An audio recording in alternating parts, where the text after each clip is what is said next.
Здравствуйте, уважаемые слушатели! В эфире очередной выпуск бесед старого спекулянта Ивана Меркуриева и молодого инвестора Алексея Федорова. Добрый день.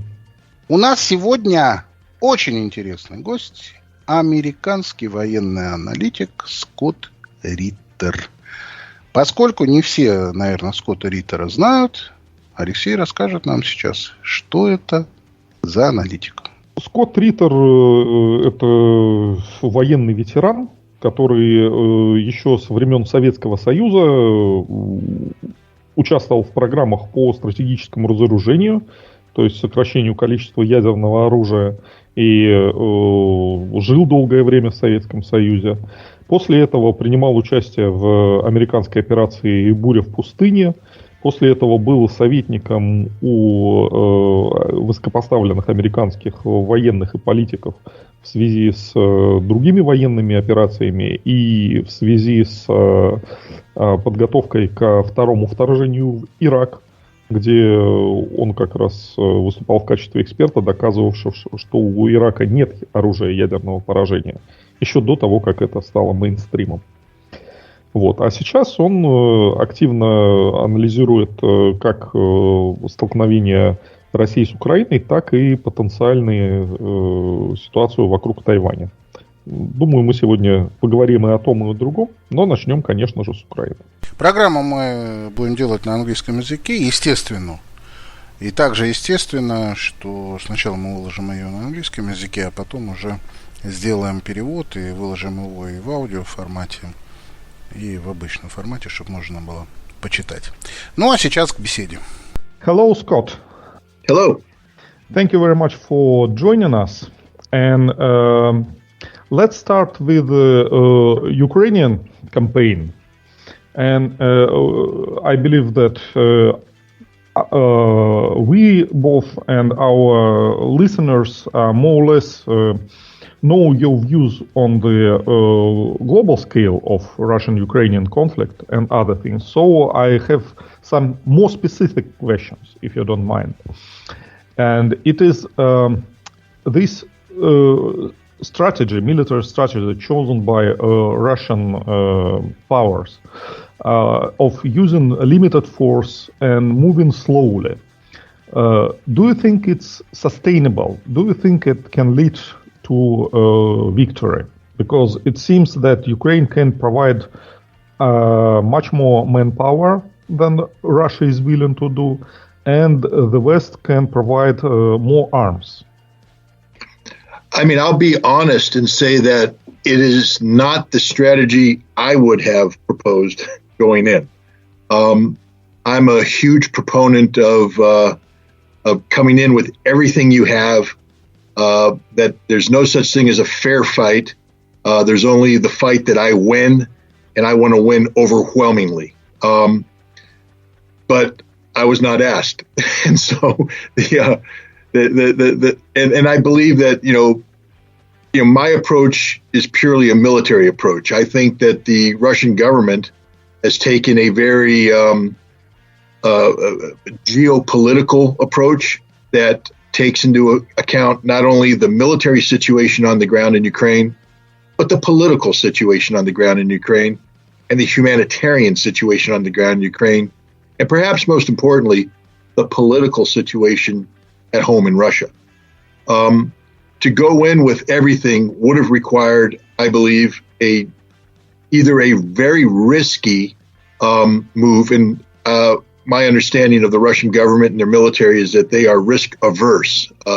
They don't like risks. They like to have assured outcomes. But if you didn't mobilize and you went in with, say, the 200,000 plus troops that Russia was able to accrue on the border of Ukraine, and you went in hard, there would be a chance that you could have overwhelmed the Ukrainian military and achieved all of your objectives in a very short period of time, relatively short compared to the current campaign. The problem is, if you failed to do that, you would then be in a very, very difficult position, because now the Ukrainians would have the military advantage on the ground. Russia would have to mobilize. That takes time. And it could have created a political crisis. inside domestic political crisis inside Russia. So I believe they took a different approach, and it's one that I also believe has a cultural aspect to it, meaning that, as an American, I can say that I am knowledgeable of the close relationship between the Russian and Ukrainian people, culturally, historically, linguistically, and through bloodlines. I mean, you scratch a Russian, you find a Ukrainian uncle or Ukrainian grandma. It's very easy to describe. Imagine that Texas left United States 30 years ago, and now they say that they are anti-American. Right, and yet we all have relatives in Texas. It would, and no, it's you're absolutely correct. But I'm saying that it's one thing for me to say this as an American. It's another thing for the Russians to live it, to know it, to feel it. I mean, I think this war is more painful for Russia than the West possibly can imagine. I think this war hurts Russia emotionally.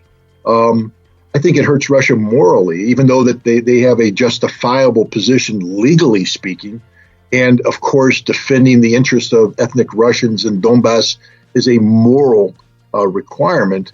I think any war that has Russians killing Ukrainians is hard, very hard. And I think that's one of the reasons why the Russian government took the stance it did, to go in with a special military operation that had, quantifiable objectives, but was going to be conducted in a manner which sought to minimize Ukrainian civilian losses and Ukrainian military losses and damage to Ukrainian infrastructure. That was the goal. And it would be done with the resources that could be brought to bear based upon peacetime military posture, meaning Russia has not had to mobilize.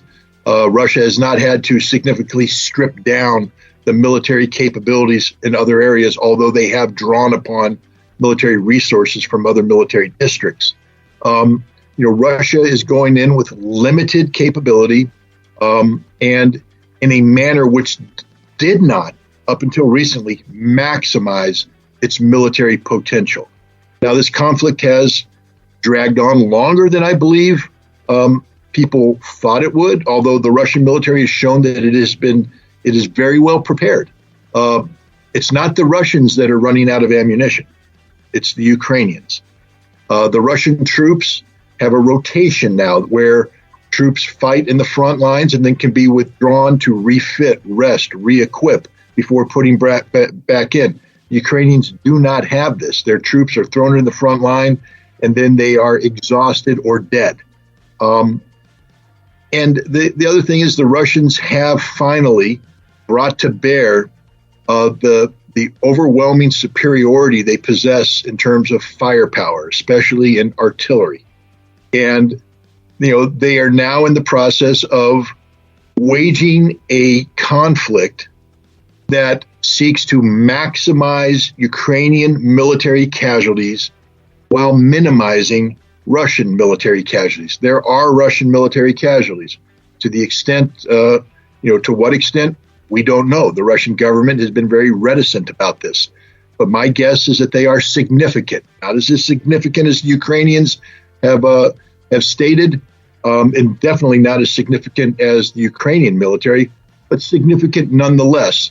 And there is a domestic political aspect to this. While I believe the Russian people want Russia to prevail and want Russia to pursue the special military operation through to victory, victory is essential because Russia has suffered so many losses that anything less than victory will make the sacrifice seem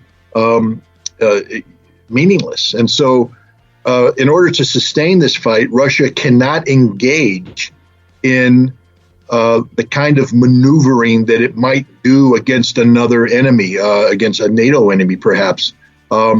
Maneuvering that maybe historians are familiar with during the Second World War, where there were big arrows on a map as Russians enveloped German forces. Operation Bagration comes to mind. But people don't realize that even though Operation Bagration was a tremendous Russian victory, that's, of course, is the destruction of German Army Group Center in June, July, August of 1944. The Russians suffered horrific losses in achieving this victory. And Russia is not in a position right now where it can suffer significant losses while winning on the battlefield. So this is a slower fight. It's a slower fight brought on, too, by the existence of extensive Ukrainian defensive positions. Ukraine has had 8 years to dig in, especially in the Donbass. And their defenses are reinforced. They are supportive, meaning that if the Russians attack one point, the Ukrainians can provide supporting firepower from other points. And they're in depth, meaning that even if you break through one defensive line, you have more to go through. And traditionally, this kind of fighting is very casualty intensive. The Russians are taking it slow. They are reducing the Ukrainian defenses one by one in a manner that maximizes Ukrainian casualties, minimizes Russian casualties. Russia can do this for a long time.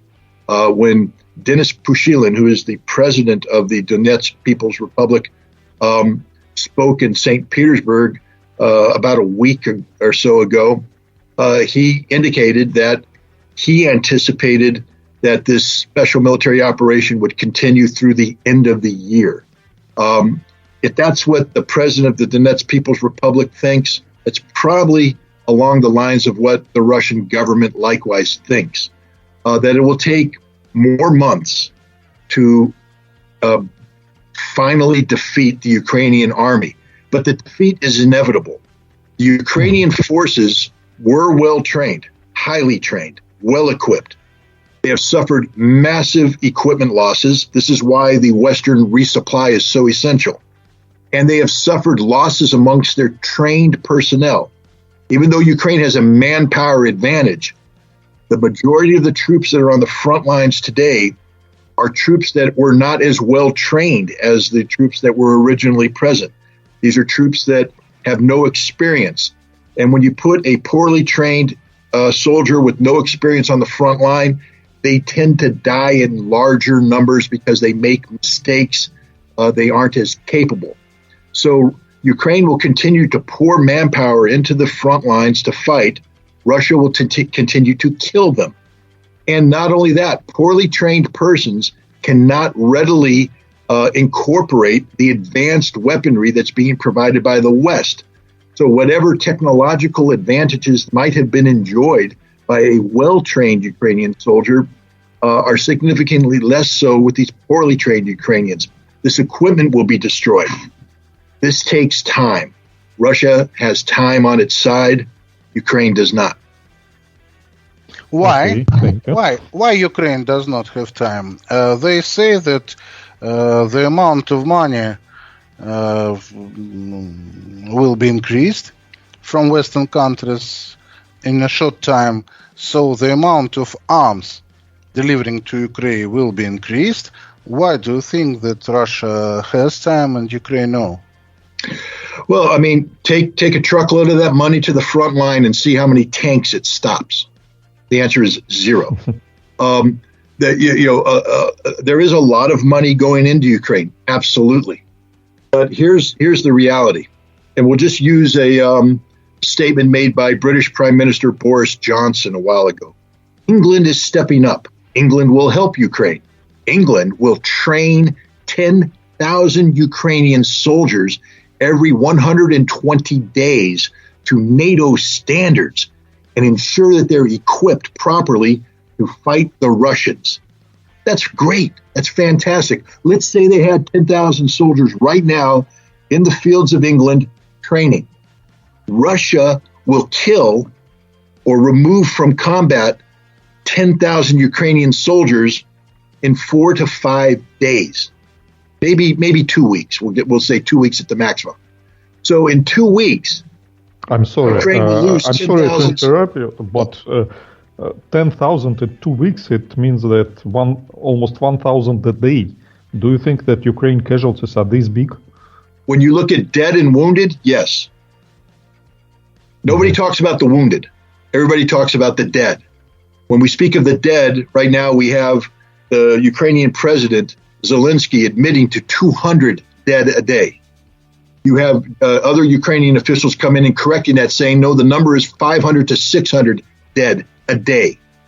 The Russians are killing a lot of Ukrainians. And it gets worse because as the battle goes on and Ukrainian capabilities are diminished, that only increases the lethality of the Russian effort. And then, so let's say we're talking 400 to 500 dead Ukrainians a day. That means that they're losing at least that many wounded, probably more. So I'm being very conservative when I say 10,000 Ukrainian soldiers will be removed from the battlefield in less than 2 weeks. And if the replacement for these 10,000 only occurs every 4 months, I'm just a simple Marine. My math isn't that good.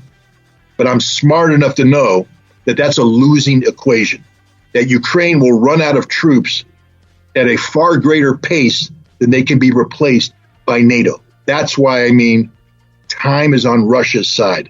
Ukraine has no time. The longer this war goes, the only thing that will happen is Ukraine will lose more men on the battlefield, more civilians caught up in the struggle, more infrastructure, more territory, and in the end, they may lose the entire nation. Okay, and let's imagine the fantasy world, which Alexei started already. So Texas is not USA anymore. Russian government provide Texas with arms and started to build from Texas anti-USA. And Texas became a war threat to United States. And United States has to start special war operation against Texas. What will be your personal war tactic if you have, let's say, 250,000 servants?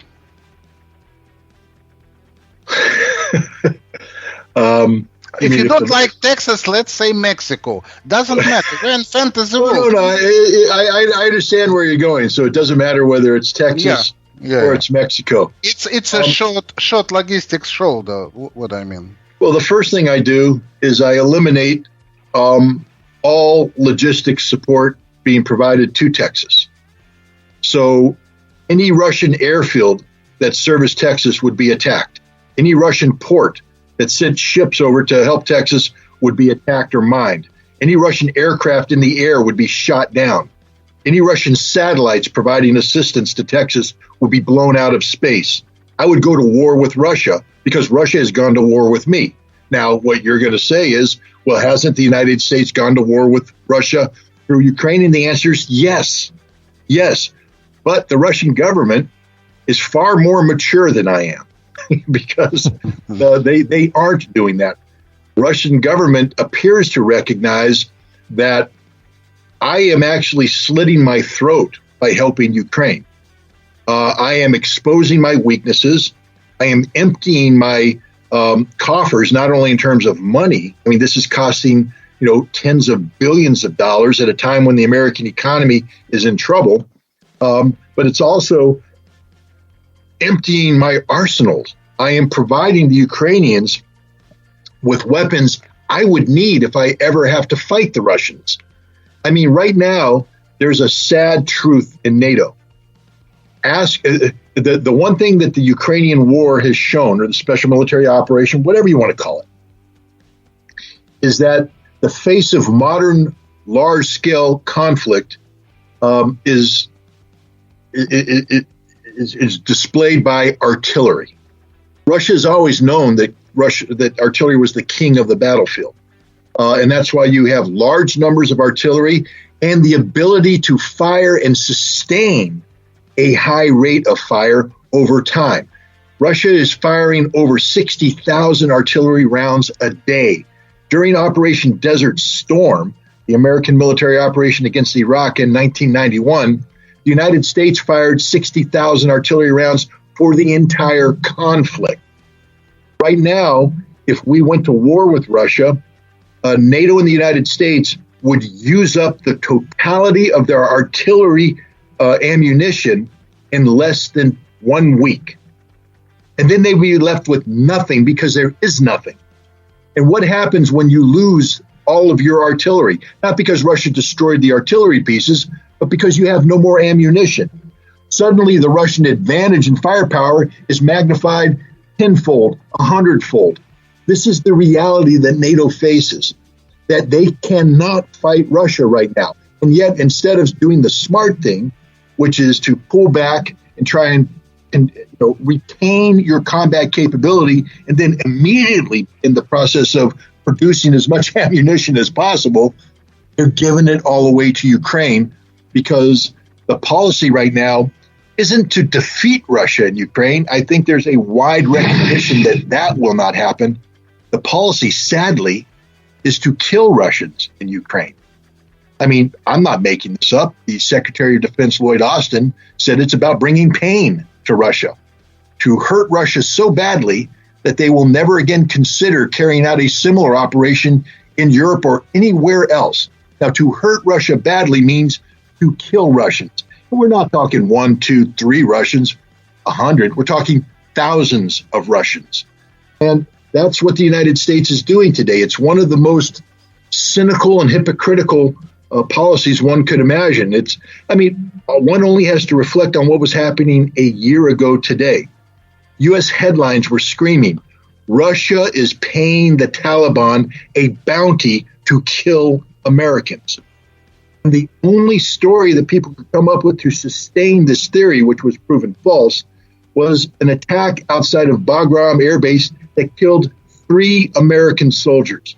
So America was screaming from the top of its lungs about how dastardly the Russians were for daring to pay the Taliban to kill 3 American soldiers. Well, America is paying the Ukrainians and equipping the Ukrainians and training the Ukrainians and providing intelligence to the Ukrainians to kill thousands of Russian soldiers. And yet you don't see Russia running around like a spoiled brat screaming. Russia knows what's happening. They're aware of what's happening. But Russia also knows that the longer this conflict goes on, it's not just the military defeat that NATO is suffering in Ukraine. It's the political defeat that NATO is suffering because it can't sustain another embarrassment like it did in Afghanistan a year ago. And most importantly, it's the economic defeat of the West. This massive sanctions program that was supposed to bring Russia to its knees to make the ruble rubble, quote Joe Biden, has failed and instead boomeranged back on the Western economies. Europe is in a lot of trouble. It's only going to get worse. The United States is hurting, and it's only going to get worse. I'm not saying that Russia has it great. I'm sure there's some belt tightening taking place in Russia. I'm sure there's some inconvenience occurring in Russia. But the economic damage brought on by sanctions to Russia pales in comparison to what's happening in the West. I think there was a report that came out that Russia had a $100 billion surplus in the first quarter of this year. In the second quarter, they're projected $150 billion, and it's only going to get worse. The last time somebody tried to destroy an economy and that economy turned around and created a $100 billion surplus, that's never happened. That shows that the Western plan has failed and will continue to fail. There's no chance for success. This is why I think Russia's being patient, because they don't need to escalate. They just need the West to continue doing what it's doing, because everything the West is doing is a failed effort. Yes, you are right. And you may be interested, and your listeners may be interested to know that we live in St. Petersburg. It's a big city, and maybe the situation is more difficult in some other smaller cities and villages in Russia. But in St. Petersburg, we don't feel the military operation and economic consequences at all. The only thing that I personally can think of is closing of McDonald's and inability to pay with my credit card through the internet. We cut off from the other world. But I found out that, for example, YouTube has its free versions. It's like 15 years ago when unlicensed software was a common place in Russia. So nothing really changed in our everyday life. I can tell you this. If you could come up with a situation that caused Americans to no longer have access to McDonald's and stop using their credit cards, we would be a better country for it. That's a great joke. And talking about jokes, I want to tell you another one, which is one of the rude jokes created in the last month, which shows that Russians really understand who are we fighting against. And this joke is that sociology says that only half of Russian military officers support special military operation. The other half wants to nuke Brussels and Washington. Well, I can understand the sentiment. I would just point out, even though that was a joke, nuclear weapons hit both ways, and nobody wants that. I mean, I know that was a joke, but I just interject the seriousness of this because I don't know how old you guys are. I'm getting up there in the years. We're close to you. Okay, well, I'm 60, so I don't know where you were in 1983. But in 1983, there was a military exercise conducted by NATO called Able Archer. And it included a command post exercise of NATO's ability to launch nuclear weapons against the Soviet Union in time of war. And the Soviet Union was very concerned at the time that NATO was going to carry out a preemptive military strike. And the Soviet intelligence detected this exercise, and there was some belief within Soviet circles that this wasn't an exercise, this was actually going to be a NATO first strike. And the Soviet Union put its SS-20 missile force on alert, high alert. We came very close to an inadvertent nuclear war. And one of the things that Able Archer did was create an awareness in the mind of Ronald Wilson Reagan, the president who declared that the Soviet Empire was the evil empire. And by extension, that means that Russians are evil people. And this was an ideology that was embraced widely in the United States. And yet he was able, 4 years later, on December 8th, to sign a treaty with Mikhail Gorbachev, who at that time was the general secretary of the Communist Party of the Soviet Union, later went on to become the first president of the Soviet Union, the only president of the Soviet Union. But they signed a treaty that they eliminated these SS-20 missiles and other missiles in the Soviet arsenal and in the American arsenal as well, in recognition that these weapons were basically a mutual suicide pact. Today we don't have an INF treaty anymore. My government, my country, unfortunately, withdrew from it in 2019. Russia has followed suit, and today there's talk about reintroducing these kind of weapons into Europe. But the big difference is, unlike in the 1980s, there was no shooting war between NATO and Russia, or NATO and the Soviet Union. Today there is a shooting war. Even though NATO doesn't have troops on the ground in Ukraine, this is a proxy war. This is NATO fighting Russia on Ukrainian soil. And now we're talking about injecting the very weapons that back in the 1980s threatened everybody with immediate annihilation. I can't think of a more scary scenario than the one that's actually getting ready to unfold in Europe in the coming months and years. I'm very worried about it. So even though I know that was a joke and I appreciated the joke, I always jump in when nuclear weapons come up because of my personal history in this. I was an inspector in the former Soviet Union. In fact, I was the first inspector on the ground in the Soviet Union when the intermediate nuclear forces began implementation in July of 1988.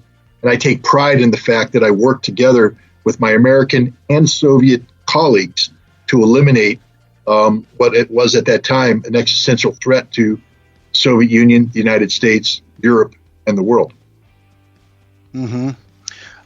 From our point of view, I do think that most of Russians recognizes this current war as a threat to life of the country.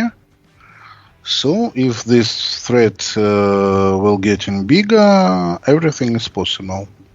Yeah, no, you're right. I don't disagree with you. I mean, I'm not Russian, but if I were I understand. Russian, Of course. If I were a Russian, I'd be thinking this along the same lines.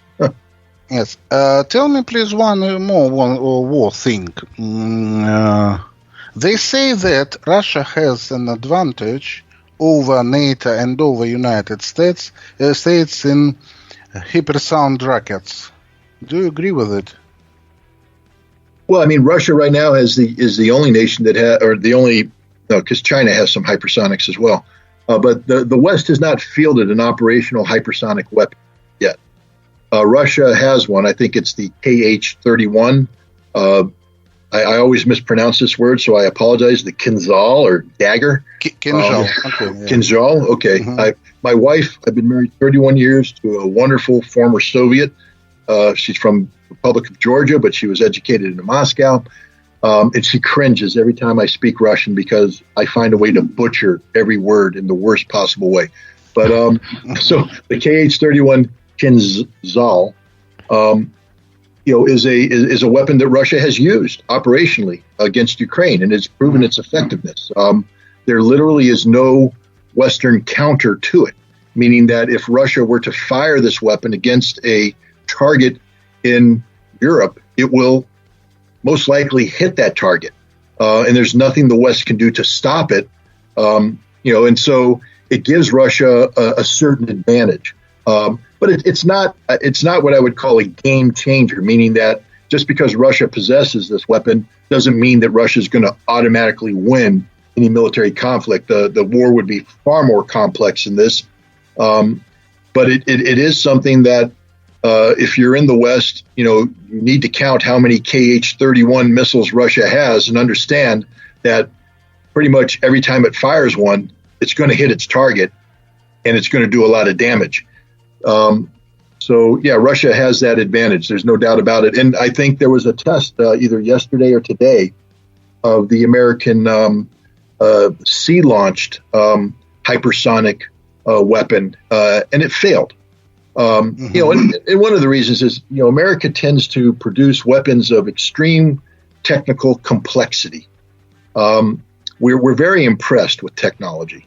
I think the Russians are more impressed with functionality. The KH-31 may not have all the bells and whistles that its American counterpart, if there ever is an American counterpart, would have.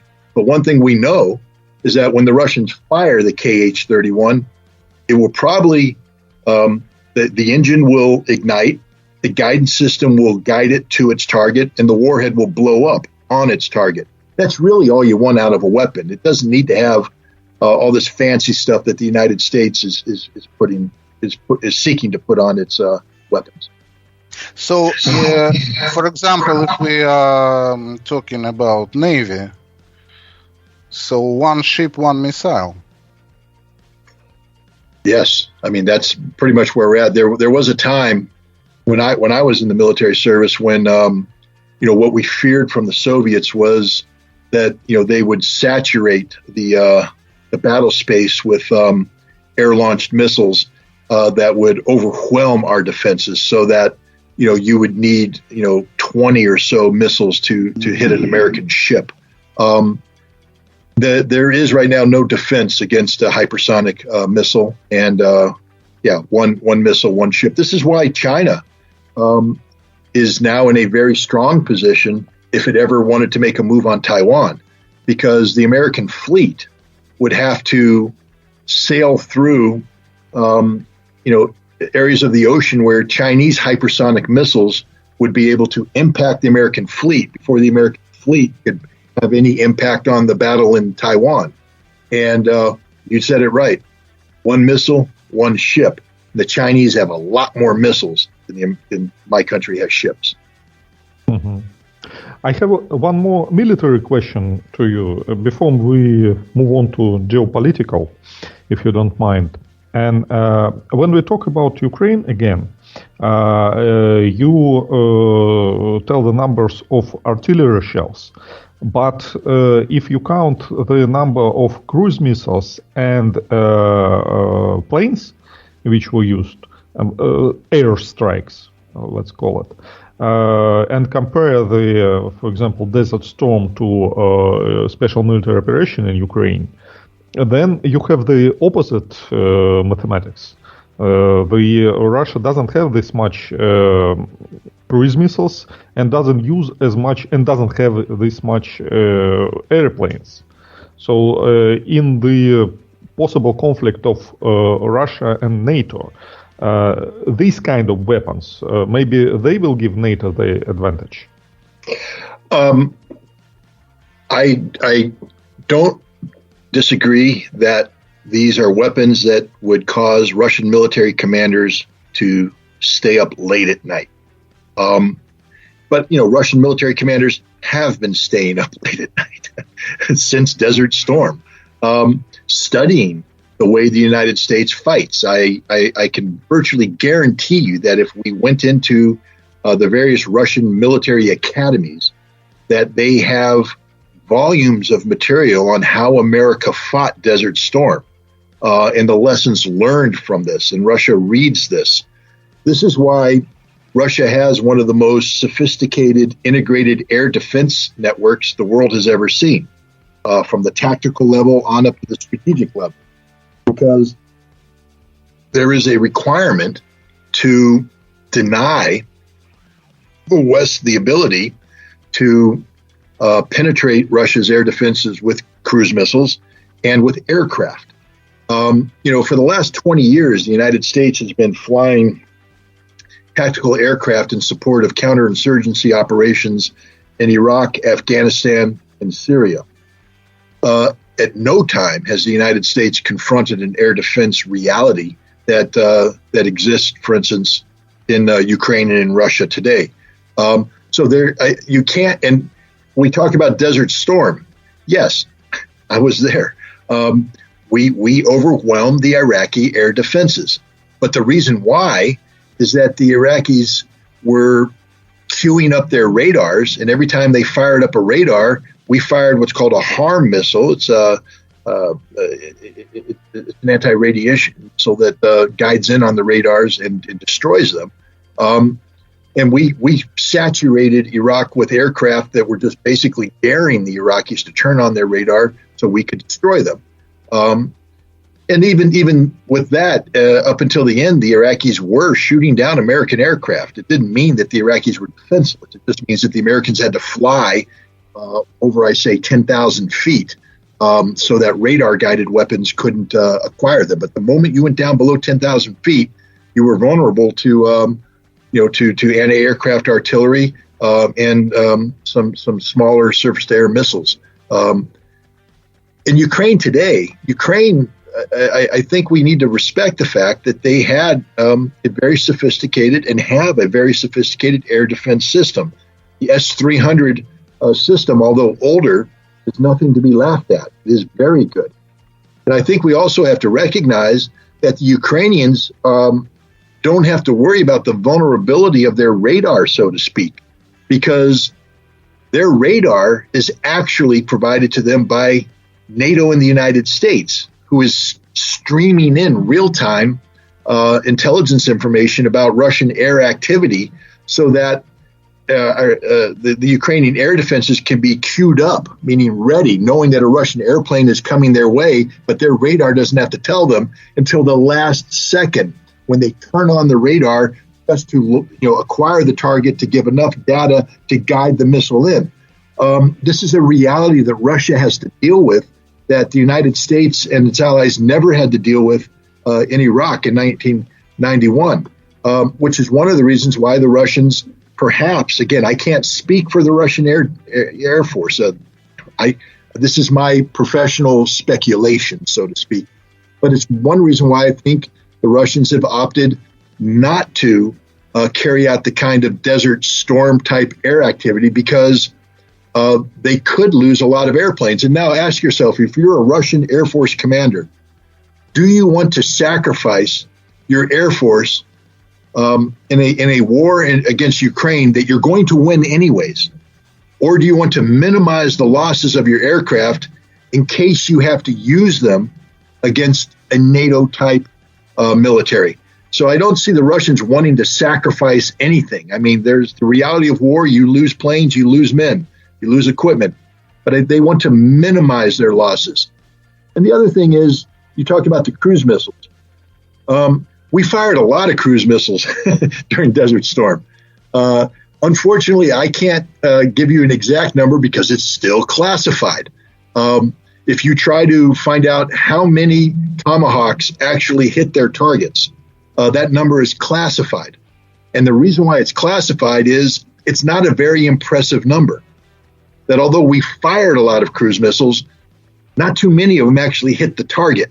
And if you take a look at the most recent significant cruise missile action by the United States, which I believe took place in 2017 against Syria, we didn't perform well again.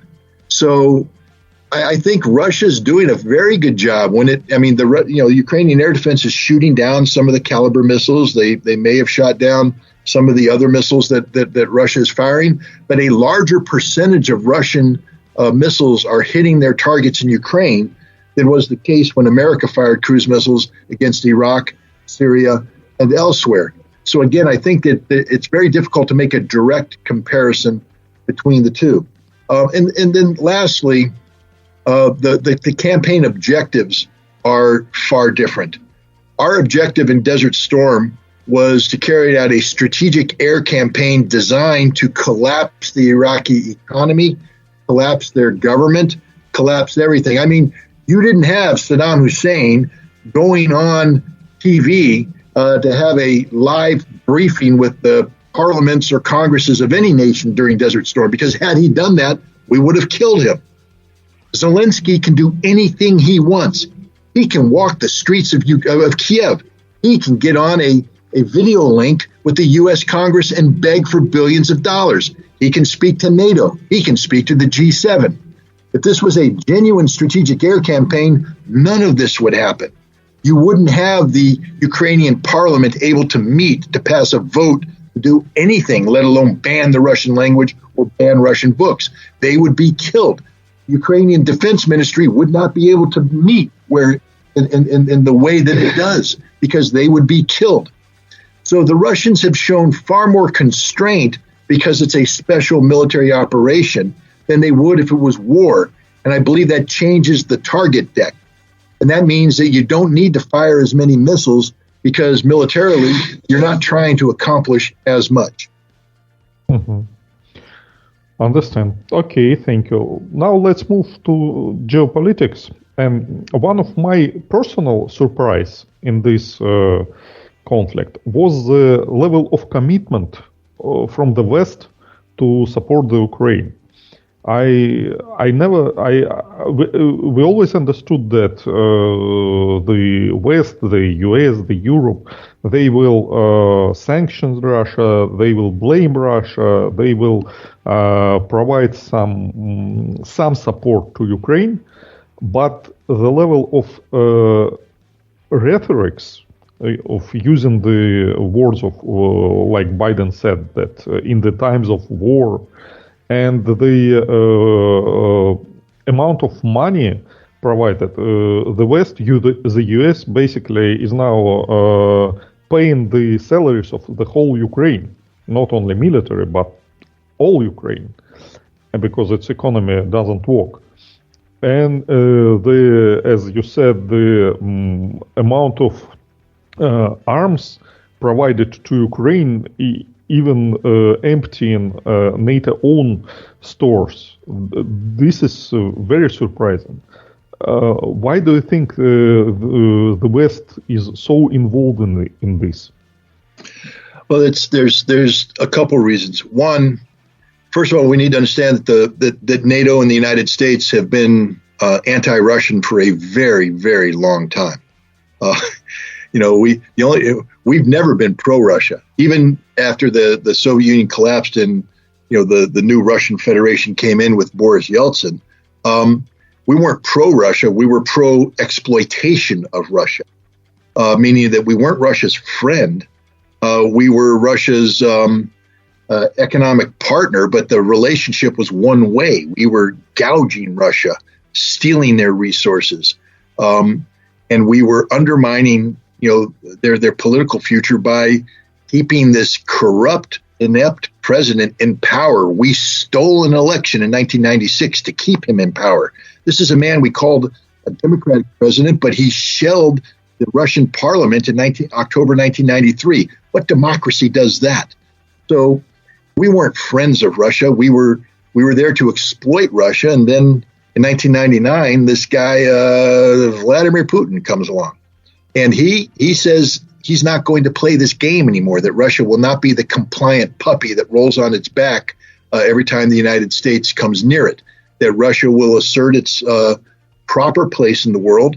And this angered so many Americans who were used to a decade of Russian subservience. They felt that Russia lost the Cold War, and as a defeated nation should show, the proper respect to the victor, the United States. And then you combine that with a nation, the United States, that has absolutely zero appreciation of who the Russians are, of what Russia is, of how Russia works.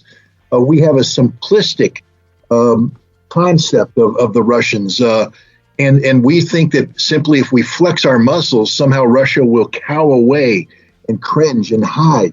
Well, that wasn't the case, and it led to one of the most iconic political speeches in modern times, which was Vladimir Putin's address to the Munich Security Conference in 2007.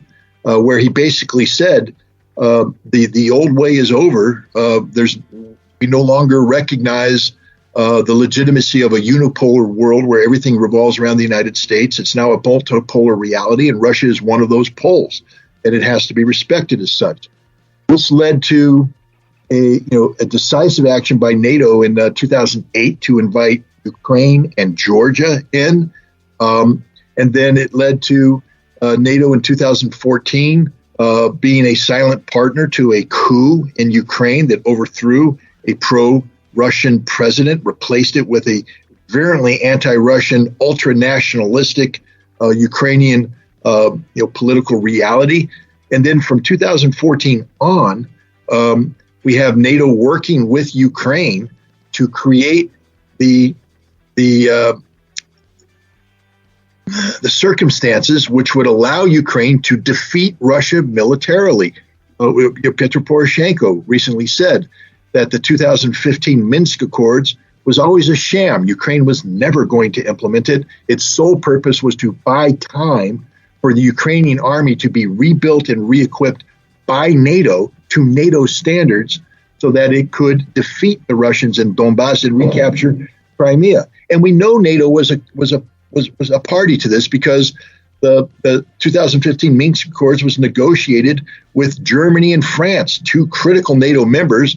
This time they called themselves the Normandy format, but they were willing and complicit with this Ukrainian concept. The United States put in place in Ukraine a permanent military training base where we trained up to 5 battalions of Ukrainian forces a year to NATO standards. And there's a slide that's been published by the Department of Defense that brags about this, and it has a giant yellow arrow going from the Western Ukrainian training facility to Donbass, bragging that they were training Ukrainian forces to fight in the Donbass against the Russians. And this happened from 2015 to 2022. So we know that the West has been virulently anti-Russian, and that it's also been anti-Putin. One only has to take a look at what happened, in 2009 when the Obama administration came in. They called it the reset. I think people remember the misspelled word and the embarrassing red button. Yes. But the reset wasn't a reset; it was regime change. It was designed to exploit the fact that Vladimir Putin had exhausted his 2 terms that were constitutionally permitted and was engaged in a little bit of political trickery, becoming prime minister for a term while Dmitry Medvedev became president. And there was a feeling within the Obama administration that was cooked up by a guy named Michael McFaul. It might be a name familiar to you, former U.S. ambassador to Russia. But he believed that if we supported Dmitry Medvedev, that we could empower him in a way that he would retain the presidency and push Putin aside, therefore creating the conditions where we could re-Yeltsinize Russia, make Russia more like the 1990s than 2010. It failed. But to show the mindset of the United States, a guy named Joe Biden, who was the vice president at the time, flew to Moscow in March of 2011, where he met with the Russian political opposition and told them in a meeting that Vladimir Putin should not run for re-election, that it would be bad for Russia and bad for Putin. Imagine a Russian politician flying to the United States and saying, Joe Biden shouldn't run for re-election in 2024 because it would be bad for Biden and bad for America. We would be outraged. And so was Russia. But the bottom line is, Putin did run for re-election. He won in March of 2012. But since that time, the American policy hasn't just been anti-Russian. It's been anti-Putin and anti-Putin to the extent that we want Putin removed from power. So when you take a look at what's happening in Ukraine today, it shouldn't come as a surprise that the posturing has been very anti-Russian. And we know now that NATO has been working with Ukraine since 2014 to empower Ukraine to carry out a military operation against Russians in Ukraine. So the concept that NATO wasn't prepared to use Ukraine as a proxy is absurd. They were prepared since 2014. But there's 2 things that made this even more virulent than it is.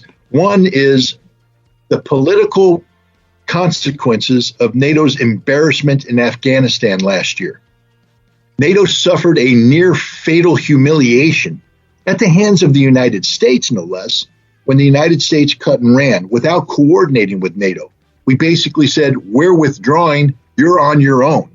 And NATO was compelled to remove itself from Afghanistan in a way that violated every promise they made to the Afghan people. When NATO considered what occurred, they realized that NATO was an organization that no longer had any credibility and that this was very dangerous for NATO because NATO members were starting to question the viability of the organization and its relationship with the United States.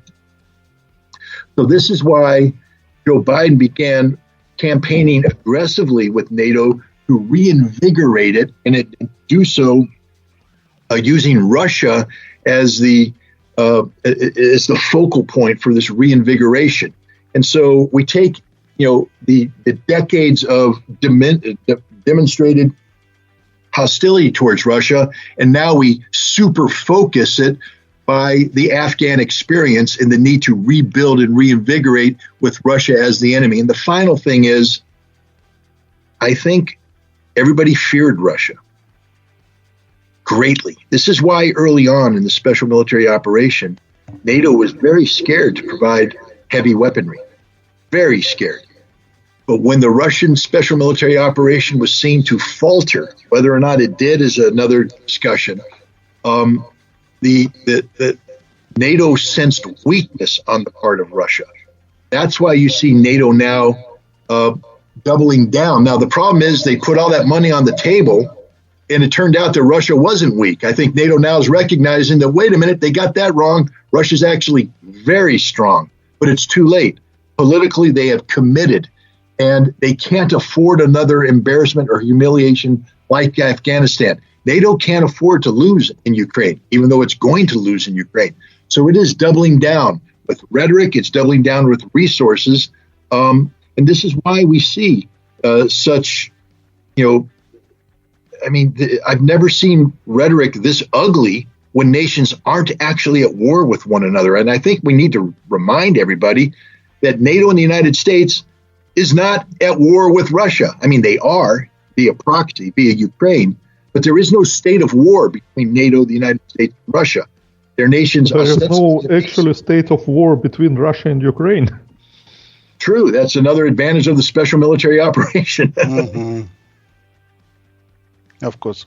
Listen, what do you think of how this military operation can finish? In what result can be reached by Russia, by Ukraine, by NATO, by United States? So the most probable result? The most probable result will be dictated by the Russian government.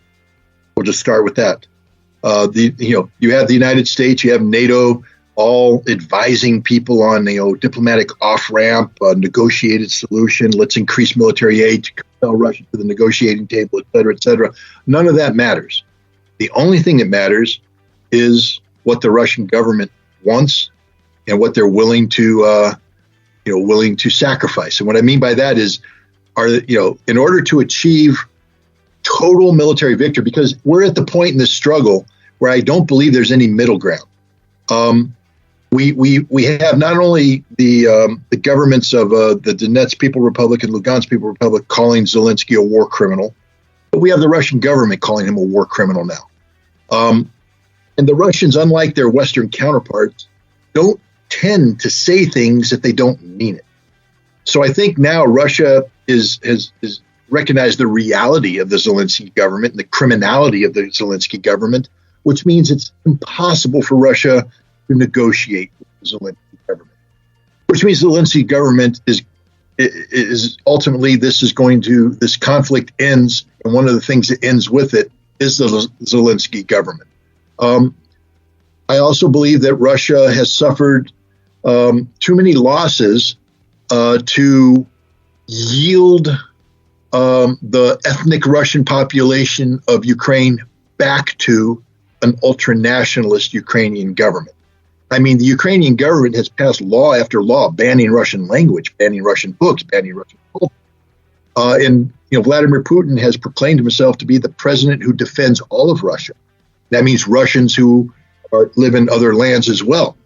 And the notion that Russia would accept a peace that had millions, if not tens of millions, of ethnic Russians once again under the heel of the boot of ultra-nationalist Ukrainians with neo-Nazi tendencies is, I think, unthinkable. So I think this war doesn't end until Russia brings under its political control the totality of the ethnic Russian population of Ukraine. This war doesn't end until the Ukrainian constitution is changed to reflect two things. One, the illegality of Stepan Bandera and his ideology, and two, the permanent neutrality of Ukraine, meaning that it can never join NATO. It's hard to imagine those two terms being accepted by the current Ukrainian government. So I think this war ends with the death of Ukraine as a nation state. What that means territorially, we don't know. I don't know. The Russian government hasn't hinted, other than saying that, when you had Denis Pushilin suggest that, the territories that are populated by ethnic Russians would come under the control. Another question that Russia has to face now because of the way NATO has intervened is, what is the fate of Transnistria? Again, my ability to pronounce words is struggled.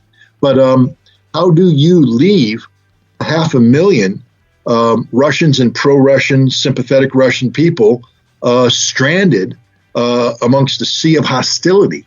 All you're doing is guaranteeing a future conflict that may not be to your advantage. Right now, with Ukraine on its heels, Russia may deem that it's in its best interest to complete a land bridge through Odessa to Transnistria and guaranteeing that those people in that territory will never be threatened by NATO or by Ukraine or anybody. This is what I think is the direction we're heading. The question now is this truly what the Russian government wants, and what price is Russia willing to pay to accomplish this? And only the Russian government can answer that. And as I said when this started, I don't think like the Russian government because I would have come in with everything I had up front. The Russian government has shown itself to be far more mature and far more patient than I would ever have been. And they've been proven right. I think that so far the events on the ground have shown the wisdom in the Russian approach. The other aspect to this that we need to think about when we talk about the military is the economic. And I believe that Russia is in a better position to outlast the West economically than the West is to sustain this conflict militarily, and that therefore time is on Russia's side, and that we have the summer is upon us. This is the time when Europe normally prepares for the winter by stockpiling energy. They're having trouble getting enough energy just to keep their air conditioning running. They're not getting the kind of energy they need to survive the winter time. And once winter comes, I think we're looking at a whole different political reality that will have an impact on the battlefield, because NATO will be far less likely to support a war when the consequences of that war are causing the populations of these ostensibly democratic nations to rise up and protest against their democratically elected governments that have brought them so much pain. I don't think Europe is going to buy into the notion of a Putin tax. I think the European people know darn well who caused this problem, and it's their own government and the failed policies of their government. By the way, you may be interested to know that just today, the Gazprom, Russian gas company which provides most of gas to Europe, canceled its dividends for the first time in its history. And we discussed it earlier today, and we see it as a clear sign that Gazprom is preparing to cut all of the gas, cut off all the gas to Europe this year. Yeah, I mean, it's a move that I've been expecting. Again, the Russians have been far more patient and far more mature than I think the West realized. The people sometimes take a look at the pace of Russia's response and they say it's weakness. I say it's strength. A strong nation is patient. A strong nation waits until the right time. A weak nation reacts hastily with a knee-jerk reaction. Russia isn't weak. Russia's behaving in a very measured fashion, but ultimately the West has given Russia no choice. When we speak of energy, I think it's important to note that Russia has always said that it is a reliable provider of energy, that it will never use energy as a weapon. And that's a smart move, because the moment you weaponize it against country A, but you're trying to convince country B to buy energy from you, country B would say, well, wait a minute, you weaponized it against A. How do I know once I start buying energy, you're not going to weaponize it against me? So Russia has been very reticent about cutting off supplies. And I think that the decision that will ultimately cause them to cut off the supplies will not be that Russia is seeking to use this as a weapon. If Russia wanted to use it as a weapon, it could have shut it off a long time ago and actually cause a great deal of instantaneous harm to the Ukraine or to the European governments. Russia is waiting for the West to once again cut its own throat by implementing sanctions that make it impossible for Russia to meet its obligations under these contracts. And this is important for Russia to do, because one of the reasons why Russia has this $100 billion surplus is that it's selling its energy to other nations, India, China, Pakistan, and elsewhere. And Russia needs to make sure that these nations know that Russia is a responsible provider of energy, that when you sign a contract with Russia, so long as you live up to your contractual obligations, Russia will meet its contractual obligations. But I think you're absolutely correct. Russia is positioning itself for terminating virtually every energy relationship it has with Europe. Yes. Which means extra problems for European people. Absolutely. And American people, by the way. No, America at least has their own energy somehow, plus minus. Well, Germany, no. No, Germany, you're right. No, but I mean, one of the problems for the United States is that our refineries are geared to a specific kind of crude, and that crude came from Venezuela. And when we cut Venezuela off, we were actually buying that crude from Russia. I think it came out of the Udmurt Republic or somewhere near the Ural Mountains. They produced a kind of oil that works very well with our refineries. And if we get rid of that Russian oil, we don't have anything. We're going to have to shut our refineries down, spend billions of dollars reconfiguring them. And that is going to create an immediate energy crisis here in the United States. And we're already paying record prices. I mean, I got nothing to say that would make any Russian have sympathy with me. But I used to fill up my gas tank of my Mazda CX-5 for between $28 and $30. This morning I filled it up for $64, and the price is only going to go higher and higher. So, there will be an energy crisis. You're right; it's not going to be like Europe. Europe is literally facing disaster because the harm that will be done to the European economy. I think a lot of people who aren't economists are not industrialists. I think there's a lot of economists that aren't industrialists. What I mean by that is economists just simply look at numbers. Industrialists look at processes, and shutting down industries in a haphazard fashion oftentimes means that those industries can't be restarted. And the damage that can be done to European industry is real and permanent. Absolutely. In my view, Germany can come back to 1950s in their economy. But okay, the last question, Scott. The last very short question. What do you think? Is it possible? Is it any possibility, for military coup in Ukraine, then there is a peace, stop of the war, and then the Russian and Ukraine army together go to Europe? Well, I'll answer the last part of that question first, and I would say no. Because Russia, I don't believe Russia is not perfect. I'll just say that right off the bat. So what I mean by that is that I'm not going to pretend that the Russian government is populated by saints who only seek to do good in the world. Russia, of course, looks out for its own interests and will always look out for its own interests. But I don't believe it's in Russia's interest to be the aggressor in a conflict against NATO, even though you might have lawyers that say that that bridge has already been crossed. NATO is the aggressor by supplying the Ukrainians. And blockade in Kaliningrad, where I happen to be born. Yeah, no, look, Lithuania better hope that the European Union comes up with the compromise solution that restores rail connectivity, because I don't think Russia is going to have too much patience with that situation. Definitely will not tolerate. Yeah, definitely.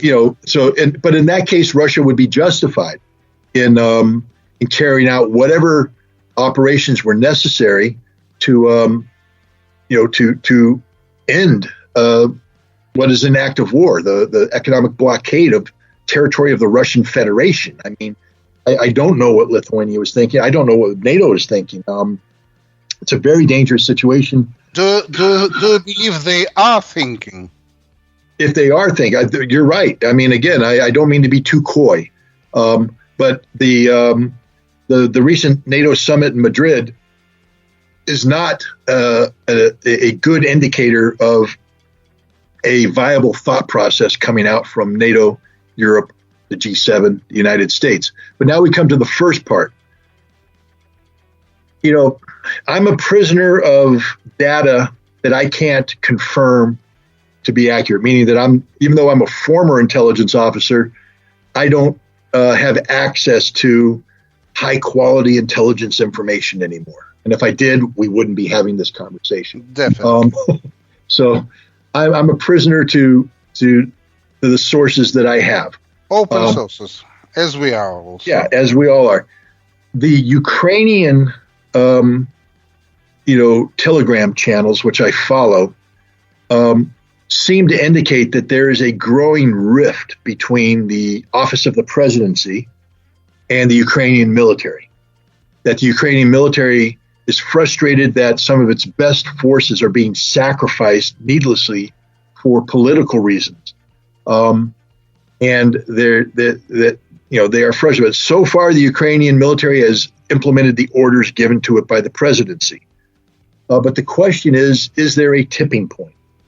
And then the other question is the Ukrainian military capable of a coup? And what I mean by capable, remember, they've been trained for the last 8 years to NATO standards. And one of the key things of the training that's provided by NATO to officers of other nations is the concept of civilian control of the military, and that it's absolutely anathema for the military to ever consider rising up against its civilian masters. Now, are there sufficient Ukrainian officers that don't care about that training? That training didn't resonate with them, or just there's a new reality that they have to respond to that they would feel it necessary to carry out a coup? I don't have the answer to that. What I can say is that the situation in Ukraine, in my belief, is only going to get worse militarily, and that the strains between the office of the presidency and the Ukrainian military are going to get deeper, and that if the Ukrainian presidency doesn't adjust to this reality and start to take into consideration the advice given to it by the military advice given to it by the Ukrainian general staff, then the chances of a coup such of the type that you mentioned are very high. Now, the question is, would the Russian government, how would the Russian government respond to this? Would the coup seek to end Ukrainian struggle against Russia, or simply replace Zelensky with a more capable leadership that would listen to the Ukrainian military? How would NATO respond in the aftermath of a coup that clearly proved that Ukraine is not a democratic nation?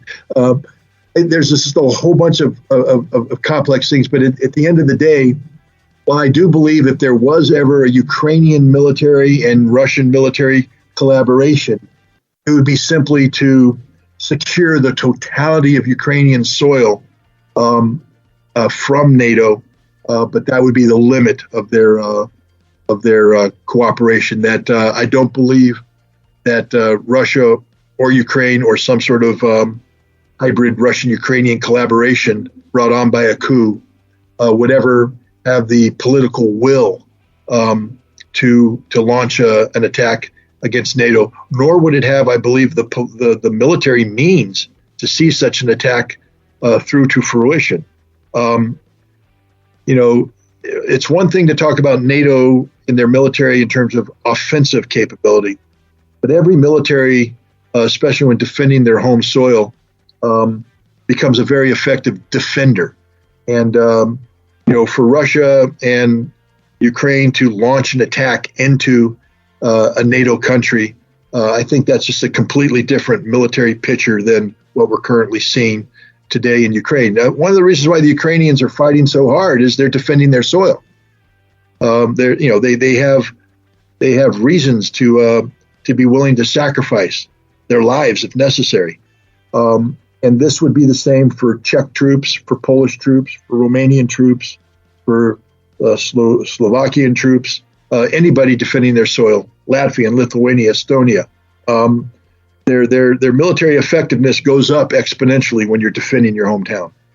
Mm-hmm. Okay. Scott, thank you very much. It was very insightful, and it was a pleasure to talk to you, and hope to talk to you some other time also. Anytime. Thank you very much for having me on.